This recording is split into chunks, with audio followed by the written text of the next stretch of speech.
So, Monica, Kristin, it is great to be with you here today. Thrilled to be talking about Quona Capital with you and the wonderful work that you guys do. Not only that, but also to talk about the wonderful returns that you're giving your investors, which I think for many of us is equally important. So, why don't we begin, if we could, with you just telling us a little bit about the history of Quona Capital and about where it is today and how you see yourselves positioned in the marketplace. Quona is a venture firm focused on fintech for inclusion in emerging markets. All of those words give you the exact focus of our strategy, and it's because we believe that there is no single tool more powerful than financial inclusion for radically improving economic opportunity for the underserved. All of us have experience working in fintech. So that notion of being deeply embedded and connected to our markets, not just because we're operators, we actually, another fun fact about Quona, among the 30 people that make up Quona, we speak 20 languages. So many of us were born, raised families, went to school, or have built companies in these markets. So for us, this is much more than a job. It really is a vocation, and we work in markets that we care deeply about.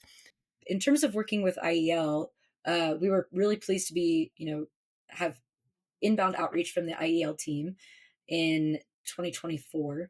And it was really timely. It was shortly after we had done other verifications, and we had really just worked on organizing all of our data rooms and everything like that. So honestly, the process itself was really straightforward. And one of the things I appreciated about working with the IEL team was how collaborative the process was.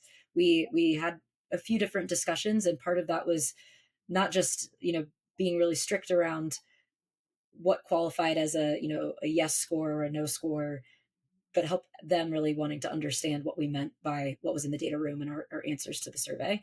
Our intentions of working with YEL, I think, is part of what is related to what Monica was mentioning around the development and maturity of the impact investing industry.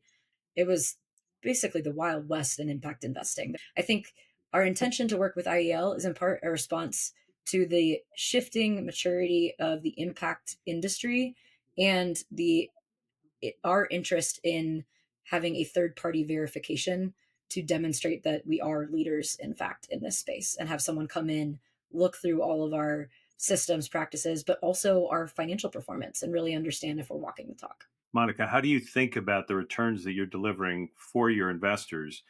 And how does that relate to the impact that you're trying to deliver?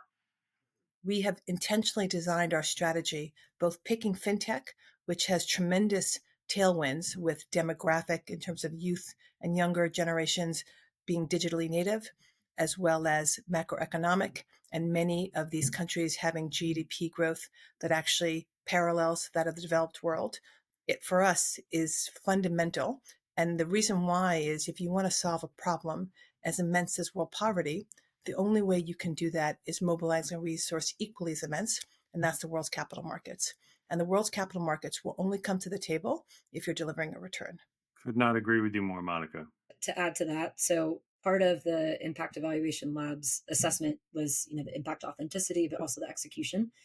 And one of the things we're really proud of at Quona falls into that execution category. And this is our annual impact performance review, in which we rate portfolio company impact performance annually against the ABCs of impact. And for those that don't know, it was a framework developed by the Impact Management Project a few years ago, which basically classifies impact at a firm level and at a company level into a few categories: contributing to solutions, which is the highest level of impact; benefiting stakeholders, which is the middle level of impact; and avoiding harm, which is kind of baseline. And so we've been every year using our impact framework to plot portfolio company impact performance against the ABCs of impact. It's part of how we kind of assess which companies are moving up in impact, which companies are moving down. And part of that process every year is also understanding how and to what extent that is correlating with financial performance. And we can very confidently say that our strongest impact performers are also our strongest financial performers. There's very strong correlation there. And I think that's because of a lot of what Monica mentioned around, the ecosystems that we're investing in, fintech as a model, returns being compelling, and the ability for fintech in emerging markets to bring on downstream capital. But there's very strong correlation between impact and returns for us.